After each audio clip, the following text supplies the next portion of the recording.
Kuya, may tatanong lang po ako sa inyo. Yung po bang Ramadan, nagsimula po ba sa April to May?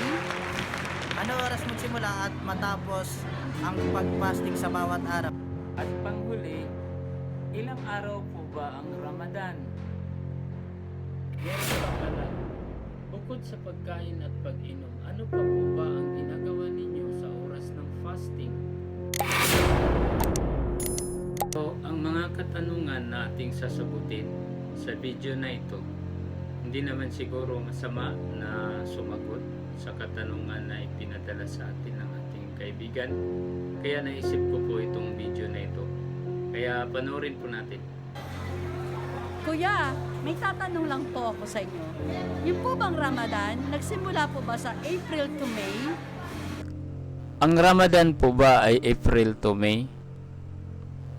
Ayon sa ating mga ustad na ating mga tagapagturo sa Islam, ang Ramadan po ay isa sa mga buwan ng Hijri calendar. Ito ay kalendar po ng mga Arabo sa mga Arab countries. Hijri calendar po ang kanilang ginagamit.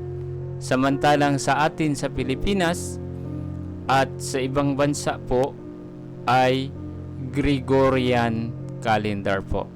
Maliban lamang sa mga Arabo, ang gamit nila ay Hijri calendar na kung alin itong kalendar na ito ay nakabase doon sa cycle po ng moon cycle po. So, ang lahat ng mga non-Arab countries tulad ng Pilipinas na Muslim ay gumagamit po sila ng Hijri calendar upang malaman po nila na Ramadan na pala at ito na yung buwan na kung alin ito ay magpapasting ang mga Muslim sa buong mundo. So, ang Ramadan ay isa sa mga buwan ng Hijri calendar. Kaya ang ginagawa ng mga Muslim na hindi nabilang sa mga Arab countries, tinitingnan nila ang Hijri calendar at itinapat nila doon sa Gregorian calendar upang malaman nila na itong buwan na ito pala ay Ramadan na. So, yun ang sagot. Kung ang Ramadan po ba ay April to May? Ang sagot po ay hindi po. Kung minsan po, ibang buwan po. Ano oras magsimula at matapos ang pag-fasting sa bawat araw? Anong oras nagsimula at matapos ang pagpa-fasting sa bawat araw?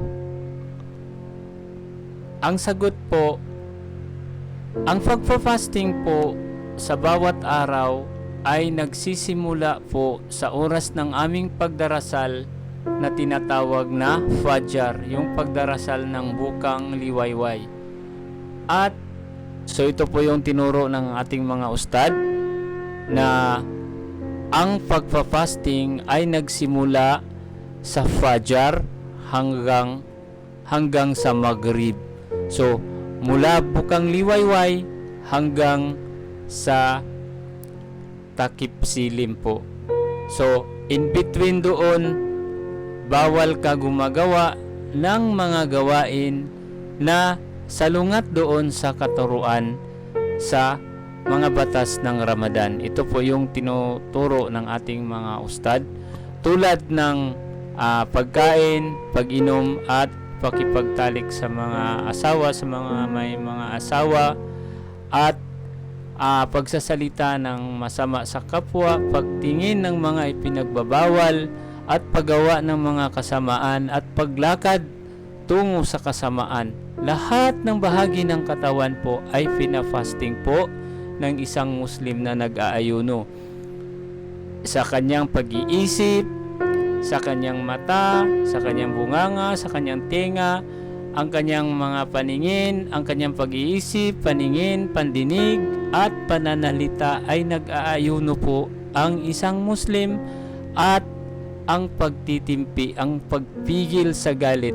So ibig sabihin, ang pag-aayuno pala, itong buwan na Ramadan na ito, ang pag-aayuno ay ito yung training of good deeds. So, yun lang po. Ilang araw po ba ang Ramadan? Ayon sa ating mga ustad na tagapagturo, ang buwan ng Ramadan ay 29 days to 30 days. Kung minsan sa 29 days po ay nakukumpleto na yung isang Ramadan. Kung minsan naman ay umabot ng 30 days dahil po doon sa moon sighting na tinatawag. So hanggang dito na lamang po. Sana may natutunan tayo sa bidyong ito.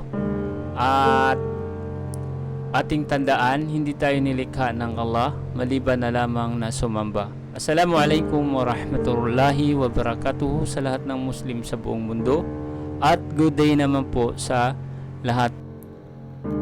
Meron po ba kayong i-comments, idagdag, sasabihin o i-correction sa bidyong ito? Ay maaari po ninyong i-comments sa comment section. Maraming salamat po at nawa tanggapin nawa ni Allah subhanahu wa ta'ala ang ating mga mabubuting gawa, lalo na ngayong buwan ng Ramadan. Assalamualaikum warahmatullahi ta'ala wabarakatuh. Eid Mubarak po sa inyong lahat. Masya Allah.